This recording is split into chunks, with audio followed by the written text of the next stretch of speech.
Mesdames, Messieurs, bonsoir. 20h sur la RCS, le journal. Voici les titres.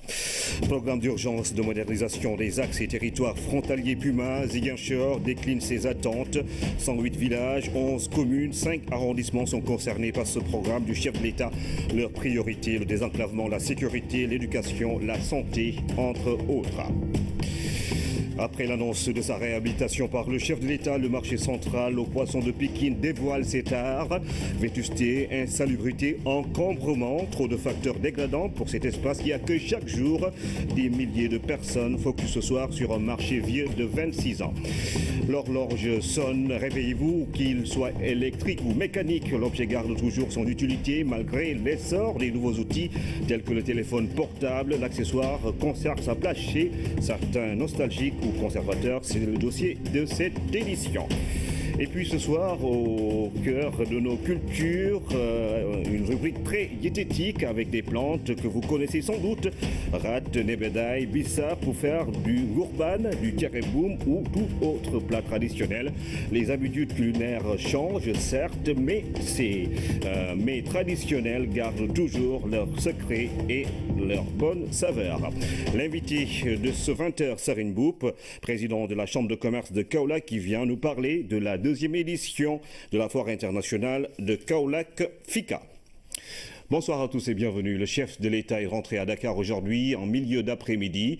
Le président Macky Sall était à Addis Abeba pour participer au sommet de l'Union africaine. À son retour à Dakar, il a été salué par le Premier ministre, la présidente du Conseil économique, social et environnemental et plusieurs autres personnalités civiles et militaires. C'est, selon les titres de cette édition, le programme d'urgence de modernisation des axes et territoires frontaliers, Puma, à Ziguinchor, à son schéma d'implantation d'infrastructures. Le document décline les axes prioritaires, désenclavement, sécurité, éducation, santé, entre autres. Région frontalière de la Gambie et de la Guinée-Bissau, Ziguinchor veut profiter de sa position géographique pour accélérer son développement. Kaltom Gueye. De par sa position géographique, Ziguinchor est au cœur du dispositif du programme d'urgence de modernisation des axes et territoires frontaliers Puma, un programme qui concerne 9 des 14 régions que compte le Sénégal. Ce programme est divisé en 3 composantes. Il s'agit d'abord de l'axe désenclavement routier, maritime, fluvial, téléphonique même. Il s'agit ensuite de l'axe développement durable et enfin de l'axe sécurité frontalière. La création de cette structure peut changer la donne dans les zones frontalières. Ici, les populations se sentaient délaissées. Il nous arrive, nous autres autorités administratives, à l'occasion de nos tournées économiques, de nos visites, qu'on nous dise, nous pensions que l'État nous avait oubliés. Qu'on nous dise que dans cette localité, c'est une monnaie étrangère qui y a cours. Qu'on nous dise que nos enfants s'instruisent dans des écoles étrangères. Le Puma est alors là pour corriger cette distorsion, une manière pour l'État du Sénégal de rééquilibrer les choses. À Ziguinchor, le diagnostic est déjà fait, le schéma frontalier d'implantation d'infrastructures est disponible. Pour ce qui concerne la région de Ziguinchor, pour ces 108 villages concernés, pour 11 communes et pour 9 communes et certainement 5 arrondissements, que ces populations-là, que ces localités-là vont avoir la possibilité de se faire accompagner par l'État du Sénégal. Et l'accompagnement dont ces populations ont le plus besoin tourne autour de 4 secteurs prioritaires. Il s'agit d'abord, et ça c'est par ordre de priorité, le désenclavement, qui a été fortement exprimé par les populations. Deuxième priorité, c'est la sécurité. Heureusement qu'en matière de sécurité, quand même, Ziguinchor est bien doté. Il y a l'éducation, donc à travers la construction de salles de classe, de collèges, de lycées, de CEM, d'écoles élémentaires. Il y a ensuite la santé, à travers donc la construction de postes de santé, de cases de santé, et même l'érection de certaines cases en poste de santé et de certains postes en centre de santé. Et il y a enfin, et là également c'est revenu, l'énergie, donc l'accès à l'électrification. Le programme d'urgence de modernisation des axes et territoires frontaliers a donc du pain sur la planche et le travail a débuté ici dans la région de Ziguinchor. Déjà à Touba Tranquille, l'école est construite, le poste de gendarmerie est ouvert, installé, et il y a également le poste militaire. Donc c'est dire que Touba Tranquille, qui constitue l'un des points les plus reculés du Sénégal en termes d'accès et de frontières, donc, est déjà doté d'un certain nombre d'infrastructures et ça va se poursuivre dans le cadre du PUMA. Le PUMA ne sera pas seul dans sa mission. Le programme d'urgence de développement communautaire PUDC, le projet Promoville, mais aussi le projet Pôle de développement de la Casamance PPDC. Toutes ces structures vont collaborer pour une sécurisation de nos axes frontaliers, mais aussi pour une amélioration notable des conditions de vie de nos compatriotes qui vivent dans les localités transfrontalières. Insalubrité, encombrement, vétusté des installations, le marché central aux poissons de Pikine déballe ses mots. 26 ans après sa construction, le chef de l'État a décidé de le réhabiliter. Une mesure bien accueillie par vendeurs et autres commerçants. Et pour cause, l'endroit offre encore un décor pas du tout rassurant. Focus avec Lamine Touré. Du poisson en abondance commercialisé sur le tas au lève-tôt de Dakar. 10 000 personnes fréquentent tous les jours l'endroit, mais devant cette réalité ambiante se cache une terrible réalité. L'eau stagne dans ce marché, ce qui entraîne une insalubrité totale. À l'encombrement aussi. Parce que le marché central aux poissons est un marché qui était dans un premier temps réservé typiquement à la vente de poissons. Mais aujourd'hui, vous avez constaté avec moi qu'il y a des vendeurs de légumes, des vendeurs de charcuterie, des vendeurs de tissus, des vendeurs de friperie, etc. etc. Nous vivons une situation difficile ici. Le Premier ministre m'a appelé pour m'annoncer la volonté du président de réhabiliter le marché. Le marché aux poissons de Pikine n'est plus le bijou d'antan, fruit de l'amitié sénégalo-japonaise. Il a été pourtant livré en 1991 dans un excellent état d'exploitation. Les années ont passé, les liens ont fini par se délabrer totalement. C'est à l'État de prendre le marché en charge, de respecter les acteurs qui y sont. Nous sommes des acteurs de développement. Les jeunes qui sont dans ce marché ne peuvent pas aller dans l'immigration clandestine. Ils sont là pour gagner leur sueur. Les dames sont là et assument les mêmes responsabilités que les fonctionnaires de l'État. De l'eau qui jaillit des toilettes et frôle les étals de poissons et de légumes, des voies de déchargement difficiles d'accès, de l'installation électrique dangereuse, la réhabilitation du marché est annoncée par le chef de l'État. Nous sommes aussi dans un secteur où vraiment les gens se lèvent à 4 h du matin pour venir aussi donc travailler, pour subvenir à leurs besoins. Donc si aujourd'hui le président Macky Sall est dans le besoin de réhabiliter notre marché, nous l'accueillons vraiment à bras le corps. Le président a fait une déclaration ferme, de donner des instructions fermes au gouvernement de venir réhabiliter le marché central aux poissons. Nous saluons cet acte. Et nous savons qu'il parle peu, mais il fait beaucoup de choses dans ce pays. Nous le remercions et nous l'encourageons dans sa démarche. Et nous allons l'accompagner dans ce département pour relever le défi de ce département. Dépourvu de statut juridique et de subvention, ce marché vit une gestion tributaire de la disponibilité du produit. Actuellement, nous travaillons avec nos propres moyens, avec les recettes que nous recevons. S'il y a du produit, on a de l'argent. S'il manque de produits, on n'a pas d'argent. Et c'est avec cet argent que nous parvenons à payer les salaires, les fonctionnaires, le nettoiement du marché et tout ce qui s'ensuit. Mais nous n'avons aucune subvention de l'État. Mais nous savons qu'avec le président de la République, il le fera. Parce qu'on a déjà fait des correspondances au niveau de la primature et au niveau de la présidence et au ministère tutelle. La dynamique de réhabilitation est fortement saluée par les acteurs. Le suivi qui en sera fait de l'outil a été posé sous forme de doléances. Poumon économique de Pikine, la revitalisation de ce marché devient dès lors un enjeu de taille. 26 ans après sa construction, il est temps de redonner espoir à tous ces acteurs qui ne vivent que par le poisson. Faire de 2017 l'année de la culture au Sénégal, les acteurs culturels adhèrent à cette initiative du chef de l'État. Sous l'égide du ministre de la Culture et de la Communication, ils ont tenu une rencontre de concertation afin de définir les grandes orientations du programme culturel de l'année en cours. Fatou Diouf. En décrétant 2017 année culturelle au Sénégal, le chef de l'État a pour ambition d'offrir plus de moyens et de visibilité aux acteurs culturels. Une belle initiative qui enchante toute la communauté artistique nationale. D'ailleurs, tous ont répondu présents à cette rencontre de réflexion et de partage afin de dégager les grandes lignes du programme culturel de l'an 2017. Nous, les Sénégalais, de notre âge, on a été tout le temps culturels. Avec Léopold Sédar Senghor, c'est un pays culturel que nous sommes. Que ce soit cinématographiquement, nous avons été au sommet du cinéma africain. Donc si on le décrète aujourd'hui, c'est comme si on déterre une chose. Il faut le déterrer, donc il faut le remercier. La danse est vraiment le parent pauvre de la culture. Parfois, on ne nous prend pas au sérieux. Quand il y a des choses à organiser, des événements à organiser, on vient toujours nous voir la veille pour le lendemain. Et on ne peut jamais réellement se montrer à la hauteur de notre métier, de nos compétences.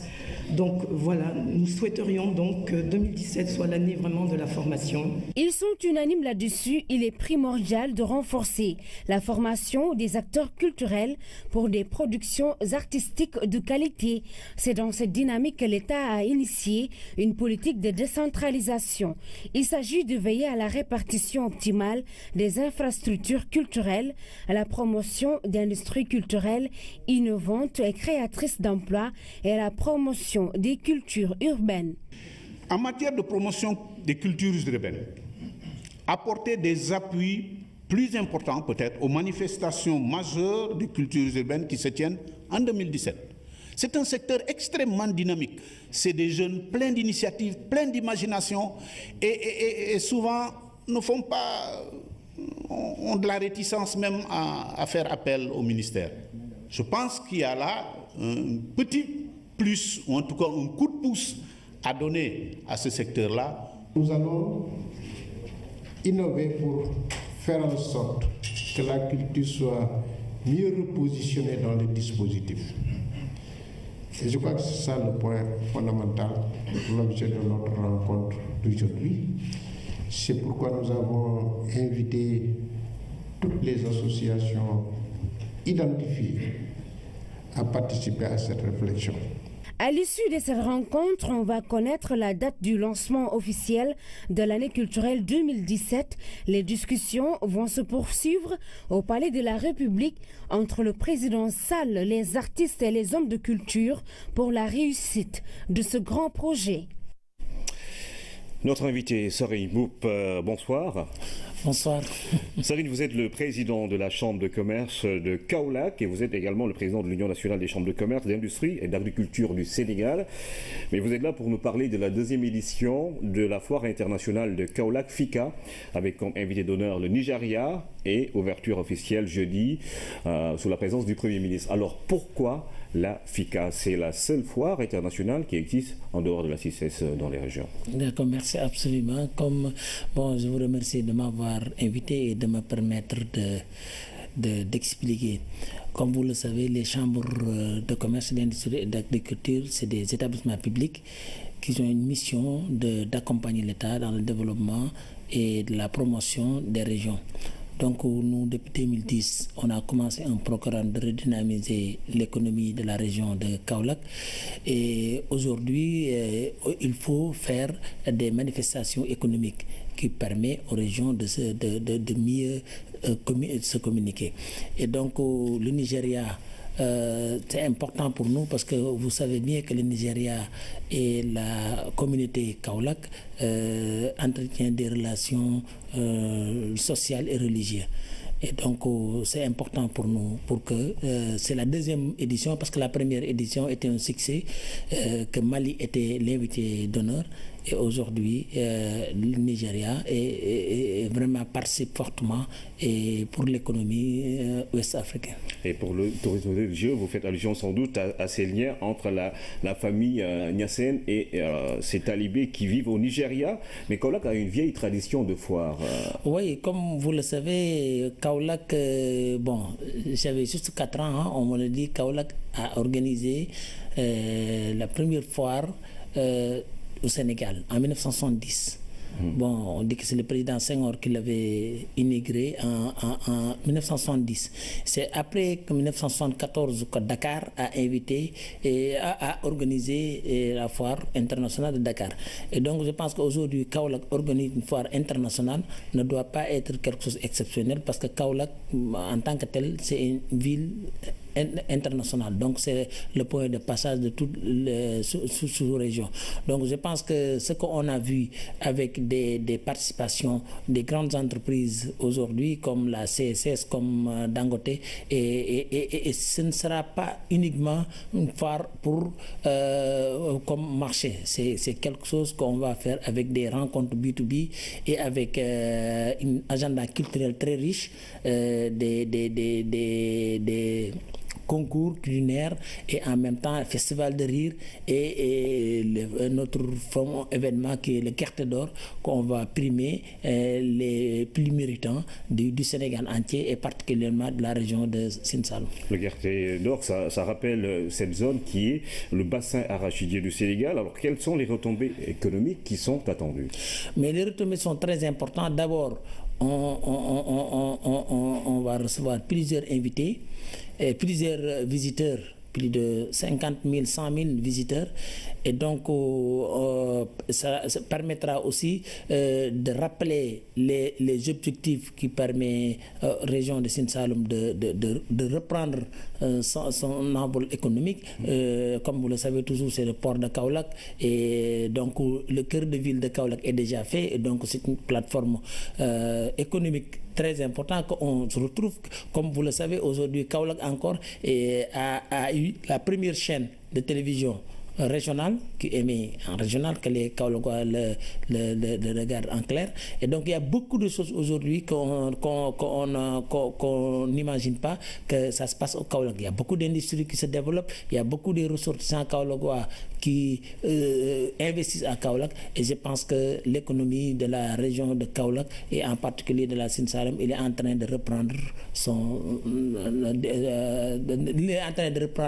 comme ce qu'il était avant. Nous sommes dans le cadre justement de la modernisation des pôles territoires, dans le cadre du plan Sénégal émergent. Mais sur le plan volet social, qu'est-ce que vous prévoyez de faire? Bon, du volet social, comme vous le savez, quand il y a du travail, quand on dit que le social, le premier social, c'est le travail. Donc, je cherchais des emplois pour les jeunes. Et donc, encore, on a quelque chose de très important, un partenariat avec la Sénélec, qu'on va donner à plus de 100 ménages de l'électricité, parce que vous savez bien que ce qui est difficile pour des ménages, c'est pas de payer avec l'abonnement Woyofol. C'est pas cher, on peut payer même 5 000 francs, mais c'est très difficile de payer l'abonnement qui est plus de 300 000. Donc, en partenariat avec Sénélec, avec le DG, on va essayer que 100 ménages, comme ce qu'ils ont fait la dernière fois à Ziguinchor, ils vont avoir l'électricité, et c'est très important pour le volet social. Alors, un dernier mot, l'AFICA, c'est de quand jusqu'à quand? C'est du 1er au 14, et comme vous le savez, vous l'avez dit au début, c'est le Premier ministre qui va l'inaugurer, et vraiment nous invitons l'ensemble des Kaolackois de venir ou bien de participer, parce que c'est important, hein, parce que ça permet qu'on sache que Dakar seulement ce n'est pas Sénégal. Il est important que les autres régions vivent leur économie, vivent les événements culturels, et donc je pense que l'État a fait ce qu'il devait faire, parce que la plupart des ministères et les agences vont participer sur cet événement qui est très important pour nous. Ouverture donc jeudi par le Premier ministre, la foire internationale de Kaolack avec comme invité d'honneur le Nigeria. Merci Sarine Mboup. Merci. Et puis cette visite des attachés de presse américains résidant en Afrique à la RTS, ils ont visité les locaux et les installations de la radio-télévision sénégalaise pour mieux s'imprégner des conditions de travail du personnel. Des partenariats sont en vue. Oumou Baldé. Ces attachés de presse de différentes ambassades des États-Unis en Afrique ont choisi la RTS pour avoir une idée sur le fonctionnement de la presse au Sénégal. C'est ainsi qu'ils ont visité la radio et la télé. On a toujours une très bonne collaboration avec RTS et je sais que ça va continuer. Et on a été très impressionnés par les studios, par le niveau de tous les journalistes qu'on a rencontrés. On a appris beaucoup de choses. Avec les journalistes et les chefs des services administratifs et techniques, les hôtes de la RTS se sont soumis au jeu de questions-réponses. L'actualité aux États-Unis n'a pas été esquivée. Dans l'esprit d'aujourd'hui de chercher à la transparence, notre partenariat avec les médias va continuer. Et ça veut dire que vous posez vos questions et nous allons faire notre meilleur pour expliquer ce qu'on peut faire. En dépit de la transition dans leur pays, ces attachés de presse dans les ambassades américaines vont continuer à collaborer avec la presse africaine. La RTS reste ouverte à la dynamique d'échange. Nous sommes très contents donc de les voir venir s'intéresser à ce que nous faisons, venir découvrir qui nous sommes, ce que nous faisons. Et je pense que sur le plan international, le Sénégal quand même est bien représenté sur le plan Nations Unies et partout. On connaît vraiment ce que nous sommes. Et nous sommes très heureux vraiment donc de cette visite. Les hôtes de la RTS rentrent avec une note d'espoir de poursuivre la collaboration avec la radio-télévision sénégalaise. Quel outil utilisez-vous pour vous réveiller tôt le matin? Le téléphone portable ou ces horloges électriques ou mécaniques qui rappellent une certaine époque? Dans les boutiques ou horlogeries, ils gardent toujours leur place, mais jusqu'à quand? C'est le reportage du jour avec Jean Dior. La chaîne de la sonnerie est remontée en plusieurs tours au coucher et au petit matin, ça donne... Le réveil qui jadis était l'un des objets utiles les plus importants de la bibliothèque ou du chevet est introuvable dans les foyers. Chez la famille Gueye, l'accessoire fait partie du décor. Il s'agit là d'un réveil mécanique. Ici, ce qui est naturel ici, c'est le réveil. Et ça, c'est une habitude. On est habitué avec ça, on se lève avec ça, on fait la prière avec le réveil. Et si on le programme à 5 h du matin, tout le monde se lève à 5 h du matin. Parce que quand le réveil sonne, tout le monde se lève. Le réveil est aussi rare à trouver chez les horlogers. En voici un gardé jalousement au fond des tiroirs. Celui-là, c'est le réveil d'une très bonne amie que j'ai réparé, qui a lui aussi 45 ans. Donc, le réveil lui-même. Dans une autre boutique, le seul réveil mécanique du magasin est placé dans les vitrines. Mais attention, cette pièce rare n'est pas en vente. Ces genres de réveil, on n'en trouve plus, mais maintenant, je refuse même de les réparer. Les pièces de rechange sont introuvables. En plus, tu as les mains complètement abîmées à force de retourner la chaîne. Les opportunités du téléphone portable nous font penser que l'appareil a disparu. Mais surprise, la réalité est tout autre. Maintenant, c'est vrai que les choses ont changé. Vous allez avoir le réveil à pile. Tout à fait, ça continue à se vendre, ça continue de se fabriquer. La tendance est encore plus visible, exponentielle durant le mois de Ramadan, où la personne veut vraiment se réveiller pour faire sa prière. Les prix varient, si vous voulez, un réveil qui est complètement fabriqué en Chine à 5 000 francs, comparé à un réveil qui va être fabriqué au Japon, qui va varier entre 20 000 et 25 000 francs. Les utilisateurs ou habitués connaissent l'importance du réveil pour la famille, car il sonne à la bonne heure. Oui, j'en ai deux réveils que j'ai achetés ici, oui, avec sa maman. C'est pour réveiller mes enfants le matin quand ils doivent aller à l'école. Je les placés là où il y a ma télé. C'est pour juste les informations, pour maîtriser l'heure des informations. L'application Réveil figure dans tous les téléphones portables. Pour la jeune génération, l'évolution de la technologie a joué en leur faveur. Certains même vont jusqu'à douter de l'utilité du réveil électrique. Entre un réveil électrique et un téléphone portable, je choisis d'office ce dernier. Il est plus simple à manipuler, plus pragmatique et plus adapté au temps. À 6 h du matin, je me réveille grâce à mon téléphone. D'autres sont gênés par la sonnerie de l'appareil et trouvent la solution ailleurs. Je me réveille grâce aux liaisons. À mon avis, il est inutile d'acheter un réveil vu qu'il y a beaucoup de mosquées dans les quartiers. En plus, je n'aime pas les réveils. Les sonneries sont trop bruyantes. Je suis habitué à ça. C'est la mosquée. Il faut toujours s'habituer aux bonnes choses.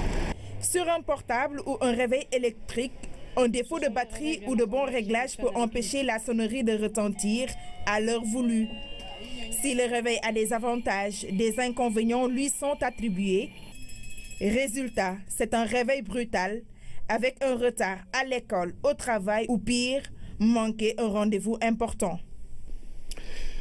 Ce n'est pas encore le moment de préparer votre horloge pour le réveil du matin. Nous poursuivons ce journal avec les imams et oulémas sénégalais vivant en Côte d'Ivoire qui ont initié une journée de prière pour la paix dans ce pays et au Sénégal. Parrainé par le directeur général du port, le Dr Cheikh Kanté, la manifestation s'est tenue à Treichville, commune où réside une bonne partie de la communauté sénégalaise. Voici la synthèse de Seydina Lunfal. La cérémonie s'est déroulée sur l'avenue 8 au quartier Treichville à Abidjan. Ils étaient nombreux à assister à cette journée de prière, la première édition. 92 fois le Coran a été lu. Des prières pour la paix au Sénégal et en Côte d'Ivoire, une initiative des imams et oulémas sénégalais d'Abidjan. Nous avons imploré Allah, le maître de l'univers, le créateur de ceux et la terre, n'est-ce pas, de nous donner la paix. Il en a suffisamment et il n'en a pas besoin. Il nous demande tout simplement de lui tendre nos mains, lui demander la paix. Et c'est pour cette raison que nous l'avons fait. Comme je l'avais souligné tout à l'heure, nous sommes une association des imams et des oulémas apolitique, mais reconnaissant. Nous reconnaissons tous les bienfaits émanant de nos frères du Sénégal, de la Côte d'Ivoire et certains individus. Voilà, donc, et je ne peux pas taire mes propos sans remercier la RTS 1. Parce que du Sénégal en Côte d'Ivoire, pour couvrir cette manifestation, je vous avoue que ça nous a rendu encore plus fiers de notre télévision. Le directeur du port de Dakar, Cheikh Kanté, a parrainé l'événement. Une délégation venue de Dakar l'a représenté. Les prières aussi qui ont été quand même formulées ici aujourd'hui, quand même nous reconfortent pour l'Afrique, mais reconfortent aussi la Côte d'Ivoire et le Sénégal. Parce que je l'ai dit tantôt sur mon discours, pour dire que l'émergence que le président de la République est en train quand même d'incarner au Sénégal, je pense que cette émergence-là ne peut pas quand même se reposer, surtout sur quand même les valeurs et les comportements. Récital de Coran, prière pour le Sénégal, pour la Côte d'Ivoire, pour la paix. La rencontre a permis aux ressortissants sénégalais d'Abidjan de se retrouver, une manière de resserrer les liens.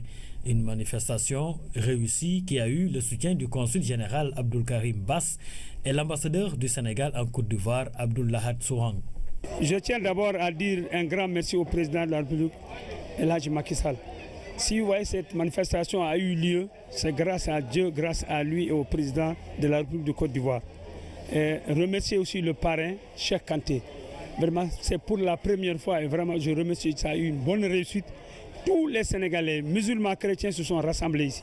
Cette communauté sénégalaise qui a organisé ces prières, ce qui m'a le plus touché, parce que ce sont des gens, la plupart, qui sont nés ici ou qui ont fait plus de 30 ans, mais ils n'ont pas oublié leurs origines. Et à chaque fois que de besoin, ils passent la plupart de leur temps à prier pour le Sénégal, à prier pour les autorités du Sénégal. Donc ce qui veut dire que tout en étant à l'étranger, ils sont restés sénégalais. Les autorités de la commune de Treichville, le calife de la Tidjania en Côte d'Ivoire, imams, notables, tous étaient présents. Avec ferveur, la communauté sénégalaise et les citoyens ivoiriens ont prié pour la paix dans les deux pays. Cette remise de cadeaux a mis fin à la cérémonie. C'est qu'une conduit à l'actualité internationale sous forme de brèves illustrées, destination les États-Unis, le Canada. Mais nous commençons par ce discours historique que le roi Mohamed VI a prononcé à la tribune de l'Union africaine. Fabouna Tchaoua. Une victoire grandiose pour la diplomatie marocaine, agrémentée par un discours historique à la tribune de l'Union africaine. Pour le roi Mohamed VI, la réintégration n'est autre qu'un retour chez soi après une longue absence. Selon le souverain, ce retour est naturel. Le Maroc a tout simplement choisi de retrouver sa famille. Pour rappel, 39 États sur 54 ont approuvé la réintégration du royaume chérifien au sein de l'Union africaine qu'elle avait quittée il y a de cela 33 ans. La vague de manifestations s'est emparée de tout le pays. Les Américains s'insurgent contre le décret anti-immigration du nouveau locataire de la Maison-Blanche, Donald Trump. Le texte interdit l'entrée aux États-Unis aux ressortissants de 7 pays majoritairement musulmans. Les lieux publics, les aéroports, les protestations ont eu lieu un peu partout dans la foulée. Le président Trump a limogé le ministre de la Justice qui s'est opposé à l'application du décret. Aux États-Unis et dans les pays concernés, la polémique est toujours très vive. Au Canada, des milliers de victimes ont pris part à une veillée rendant hommage aux victimes d'une attaque contre la communauté musulmane qui avait fait 6 morts et 8 blessés. Le Premier ministre Justin Trudeau a profité de l'occasion pour exprimer sa solidarité envers les musulmans qui sont plus de 11 millions sur les 36 que compte le Canada. À présent, je vous invite à déguster du bon Thierry-Boum, du Gourban ou à boire du Kenkeliba. Sinon, mettez un peu de rate dans votre autant de recettes de grand-mère. Facteur de bien-être, autrefois, la nourriture locale tirée des plantes était très appréciée avec ses éléments nutritionnels importants. Aujourd'hui, les jeunes s'y intéressent de moins en moins et connaissent à peine les recettes pour guérir les petites maladies ou les grandes. La rubrique Au cœur de nos cultures nous plonge dans la diététique et la gastronomie traditionnelle sénégalaise. Bon appétit, Naïla. Une tasse de Kenkeliba pour faire face à une tension irrégulière, une vieille recette de grand-mère pratiquement connue de tous. Mais des secrets pour le bien-être en général, Madi Genfal en connaît. En période de fatigue ou de toux sèche, on utilisait un fruit appelé neo. Le nguer aussi était très intéressant. Avant, on n'allait pas aussi souvent à l'hôpital et on se portait très bien parce qu'on connaissait le secret des plantes. Quand on mettait le vétéver dans les carnaries, alors l'eau qu'on devait boire était exempte de bactéries et d'autres germes pathogènes. Les maux de tête étaient guéris avec du bant maré. On le mettait autour de la tête, il aspirait la chaleur et la température du corps baissait aussitôt ensuite. Nos mamans cuisinaient du lard bissap très épicé, automatiquement après, on se sentait bien.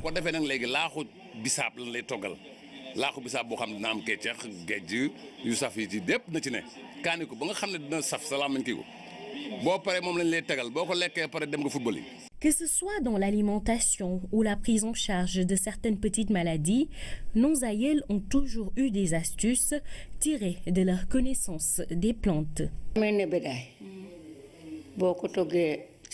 La sauce faite à base de feuilles de nebedaï est très bonne pour la santé.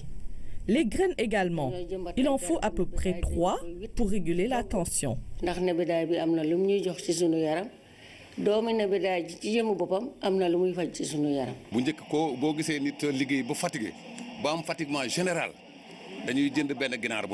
En cas de fatigue générale, ma mère faisait de la soupe de poulet avec de la corail. C'est des graines de coton et du karité, c'est très salvateur. Les tchéréchalar, c'est des qu'on utilise avec le cordilla pinata qu'on appelle le dimb. Si vous allez dans Saloum, quand on vous donne ce couscous-là, vous pensez, les Djaven et les Seken pensent avoir affaire avec de la viande. Chez la famille Sall, les recettes de grand-mère sont enseignées de mère en fille et à peu près tout le monde ici connaît l'impact de telle ou telle autre plante, du Kenkeliba au rat en passant par exemple par la karité. Dans les bronchites, supposons, si tu as la karité, tu mets ça dans du lait. Après, tu vas expectorer. Il y aura beaucoup de... On dirait même que ça suppure. Il y a notre grand-mère qui l'utilisait, notre maman l'utilisait, nous aussi. Nos filles l'utilisent jusqu'à présent. Il y a des enfants dans la maison, ils savent ça. Cette famille peut toutefois être considérée comme une exception, car ici à Dakar, beaucoup de jeunes ont perdu les remèdes de grand-mère. Les jeunes ne croient plus aux traditions. On n'y peut rien. Pourtant, les us et coutumes de grand-mère avaient fait leurs preuves. Ancien conservateur du jardin botanique du parc forestier de Hann, Cheikhou Gueye porte très bien ses 70 ans. Son secret, l'alimentation par les plantes. Mais il faut les utiliser à bon escient et surtout penser au reboisement pour reconstituer le capital, en plus d'un diagnostic et d'un dosage précis. Dans la tradition, on a toujours eu des doses et cette cure que les gens sont en train de faire sont entre les mains des populations rurales. On disait les chomp ben baram, chomp ñaare baram, chomp ñetti baram, mais chof. On avait le khassab, les ñay, on avait les dotigolo, les ngoudé, les ngate et les gadarma. Nous avons les coques sipelés et les mbatou. Nous avons les laïtan et les rambes. Et qu'est-ce que cela veut dire? Une pince bi, tri, quadridigitale, une pince pentadigitale, c'est-à-dire avec 2 doigts, 3 doigts, 4 doigts et 5 doigts. Nous avons la poignée, nous avons la double poignée qu'on appelle le moud. Nous avons le khassab qui est une coudée. La brasse, c'est le niaï. Ces astuces font partie de notre identité culturelle, d'où l'intérêt de préserver cet héritage qu'on partage avec les Chinois, connus à travers le monde pour leurs bonnes habitudes alimentaires, gage de leur longévité. Longue vie au plat traditionnel sénégalais, c'était la rubrique au cœur de nos cultures du mardi avec Ndeye Aïdadia. Cela suffit justement, mesdames et messieurs, pour vous souhaiter une très bonne fin de soirée et vous remercier de suivre l'actualité tous les jours sur la première chaîne de télévision sénégalaise.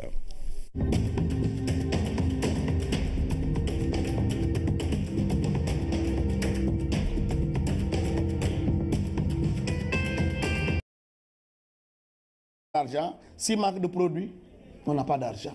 Et c'est avec cet argent que nous parvenons à payer les salaires, les fonctionnaires, le nettoiement du marché et tout ce qui s'ensuit. Mais nous n'avons aucune subvention de l'État. Mais nous savons qu'avec le président de la République, il le fera. Parce qu'on a déjà fait des correspondances au niveau de la primature et au niveau de la présidence et au ministère tutelle. La dynamique de réhabilitation est fortement saluée par les acteurs. Le suivi qui en sera fait de l'outil a été posé sous forme de doléances. Poumon économique de Pikine, la revitalisation de ce marché devient dès lors un enjeu de taille. 26 ans après sa construction, il est temps de redonner espoir à tous ces acteurs qui ne vivent que par le poisson. Faire de 2017 l'année de la culture au Sénégal, les acteurs culturels adhèrent à cette initiative du chef de l'État. Sous l'égide du ministre de la Culture et de la Communication, ils ont tenu une rencontre de concertation afin de définir les grandes orientations du programme culturel de l'année en cours. Fatou Diouf. En décrétant 2017 année culturelle au Sénégal, le chef de l'État a pour ambition d'offrir plus de moyens et de visibilité aux acteurs culturels. Une belle initiative qui enchante toute la communauté artistique nationale. D'ailleurs, tous ont répondu présents à cette rencontre de réflexion et de partage afin de dégager les grandes lignes du programme culturel de l'an 2017. Nous, les Sénégalais, de notre âge, on a été tout le temps culturels. Avec Léopold Sédar Senghor, c'est un pays culturel que nous sommes. Que ce soit cinématographiquement, nous avons été au sommet du cinéma africain. Donc si on le décrète aujourd'hui, c'est comme si on déterre une chose. Il faut le déterrer. Donc il faut le remercier. La danse est vraiment le parent pauvre de la culture. Parfois, on ne nous prend pas au sérieux. Quand il y a des choses à organiser, des événements à organiser, on vient toujours nous voir la veille pour le lendemain. Et on ne peut jamais réellement se montrer à la hauteur de notre métier, de nos compétences.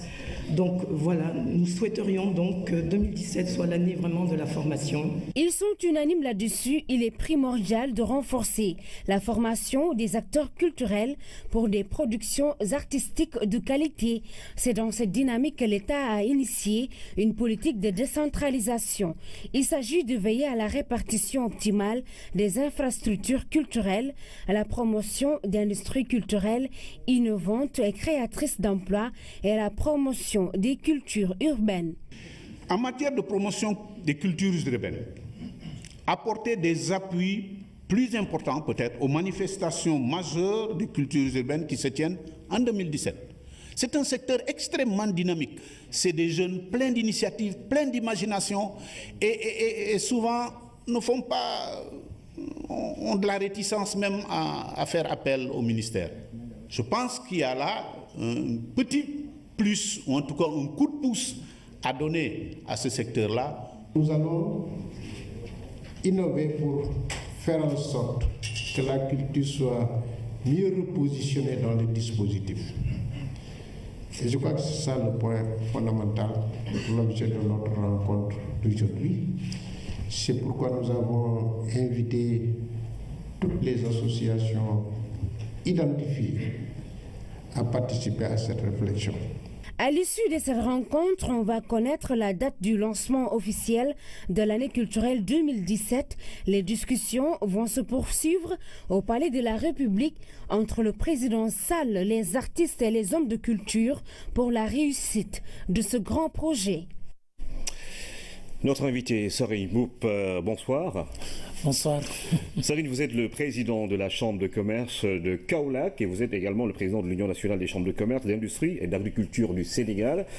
Mais vous êtes là pour nous parler de la deuxième édition de la foire internationale de Kaolack, FICA, avec comme invité d'honneur le Nigeria et ouverture officielle jeudi sous la présence du Premier ministre. Alors pourquoi la FICA? C'est la seule foire internationale qui existe en dehors de la CICES dans les régions. D'accord, merci absolument. Je vous remercie de m'avoir invité et de me permettre d'expliquer.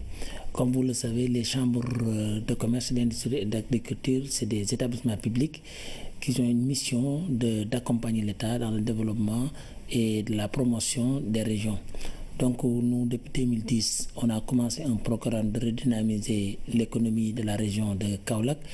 Et aujourd'hui, il faut faire des manifestations économiques qui permettent aux régions de mieux se communiquer.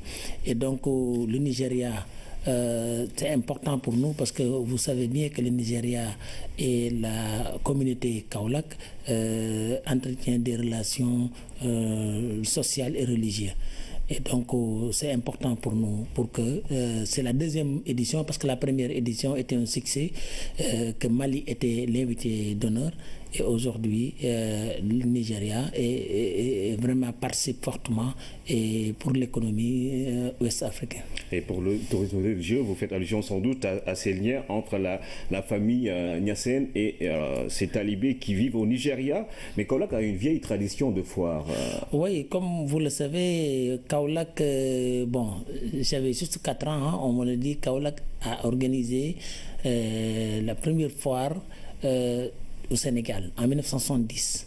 Bon, on dit que c'est le président Senghor qui l'avait inauguré en 1970. C'est après que 1974 que Dakar a invité et a organisé la foire internationale de Dakar.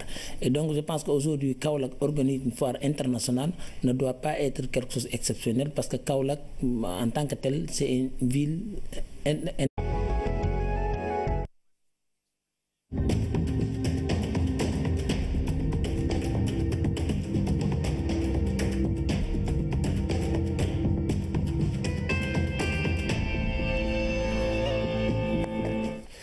Mesdames, Messieurs, bonsoir. 20h sur la RCS, le journal. Voici les titres.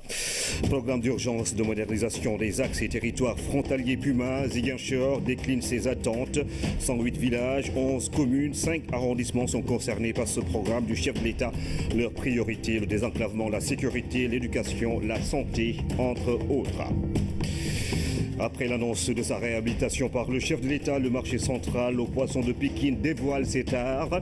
Vétusté, insalubrité, encombrement, trop de facteurs dégradants pour cet espace qui accueille chaque jour des milliers de personnes. Focus ce soir sur un marché vieux de 26 ans.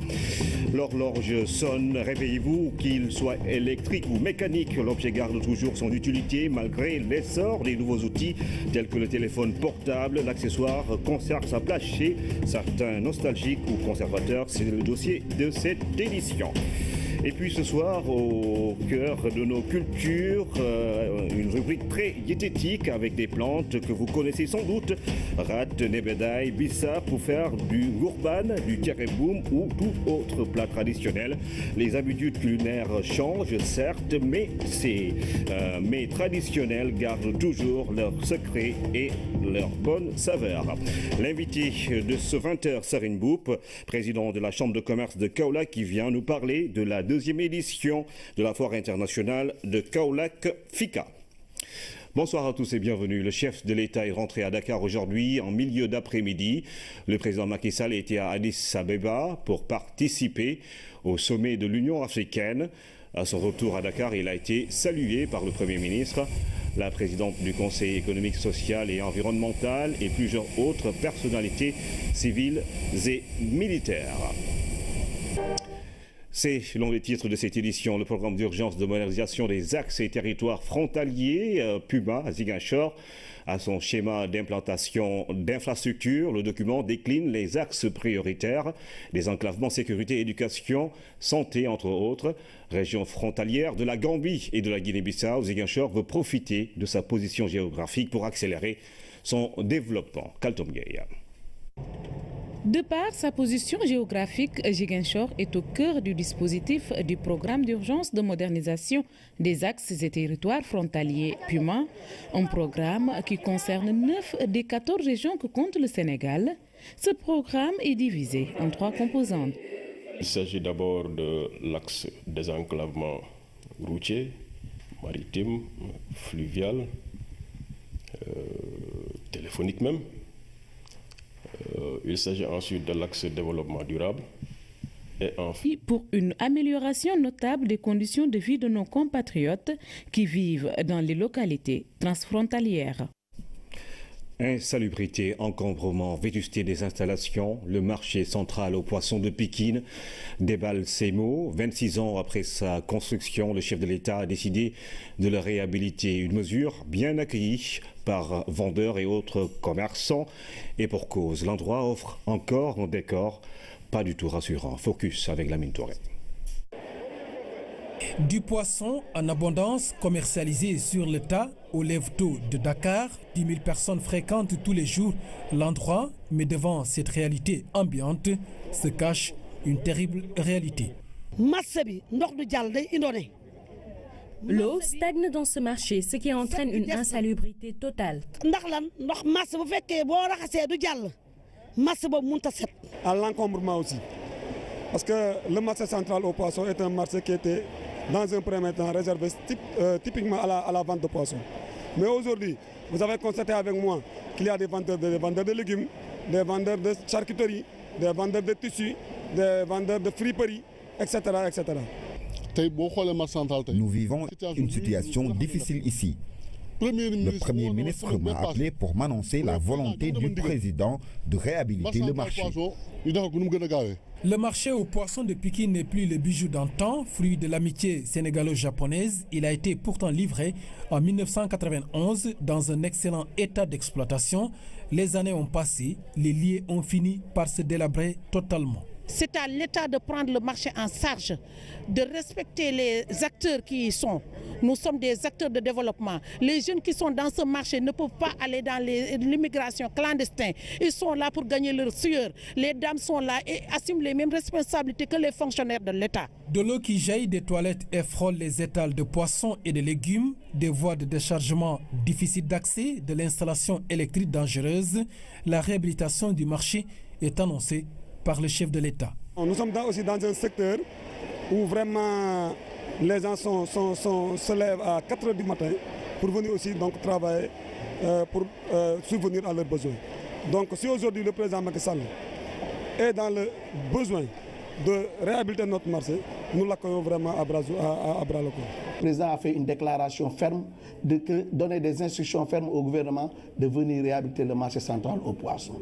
Nous saluons cet acte. Et nous savons qu'il parle peu, mais il fait beaucoup de choses dans ce pays. Nous le remercions et nous l'encourageons dans sa démarche. Et nous allons l'accompagner dans ce département pour relever le défi de ce département. Dépourvu de statut juridique et de subventions, ce marché vit une gestion tributaire de la disponibilité du produit. Actuellement, nous travaillons avec nos propres moyens, avec les recettes que nous recevons. S'il y a du produit, on a de l'axe sécurité frontalière. La création de cette structure peut changer la donne dans les zones frontalières. Ici, les populations se sentaient délaissées. Il nous arrive, nous autres autorités administratives, à l'occasion de nos tournées économiques, de nos visites, qu'on nous dise, nous pensions que l'État nous avait oubliés. Qu'on nous dise que dans cette localité, c'est une monnaie étrangère qui est à court. Qu'on nous dise que nos enfants s'instruisent dans des écoles étrangères. Le Puma est alors là pour corriger cette distorsion, une manière pour l'État du Sénégal de rééquilibrer les choses. À Ziguinchor, le diagnostic est déjà fait, le schéma frontalier d'implantation d'infrastructures est disponible. Pour ce qui concerne la région de Ziguinchor, pour ces 108 villages concernés, pour 11 communes et pour 9 communes et certainement 5 arrondissements, que ces populations-là, que ces localités-là vont avoir la possibilité de se faire accompagner par l'État du Sénégal. Et l'accompagnement dont ces populations ont le plus besoin tourne autour de 4 secteurs prioritaires. Il s'agit d'abord, et ça c'est par ordre de priorité, le désenclavement, qui a été fortement exprimé par les populations. Deuxième priorité, c'est la sécurité. Heureusement qu'en matière de sécurité, quand même, Ziguinchor est bien doté. Il y a l'éducation, donc à travers la construction de salles de classe, de collèges, de lycées, de CEM, d'écoles élémentaires. Il y a ensuite la santé, à travers donc la construction de postes de santé, de cases de santé, et même l'érection de certaines cases en postes de santé et de certains postes en centres de santé. Et il y a enfin, et là également c'est revenu, l'énergie, donc l'accès à l'électrification. Le programme d'urgence de modernisation des axes et territoires frontaliers a donc du pain sur la planche et le travail a débuté ici dans la région de Ziguinchor. Déjà à Touba Tranquille, l'école est construite, le poste de gendarmerie est ouvert, installé, et il y a également le poste militaire. Donc c'est dire que Touba Tranquille, qui constitue l'un des points les plus reculés du Sénégal en termes d'accès et de frontières, donc, est déjà doté d'un certain nombre d'infrastructures et ça va se poursuivre dans le cadre du Puma. Le Puma ne sera pas seul dans sa mission. Le programme d'urgence de développement communautaire PUDC, le projet Promoville, mais aussi le projet Pôle de développement de la Casamance PPDC. Toutes ces structures vont collaborer pour une sécurisation de nos axes frontaliers, mais aussi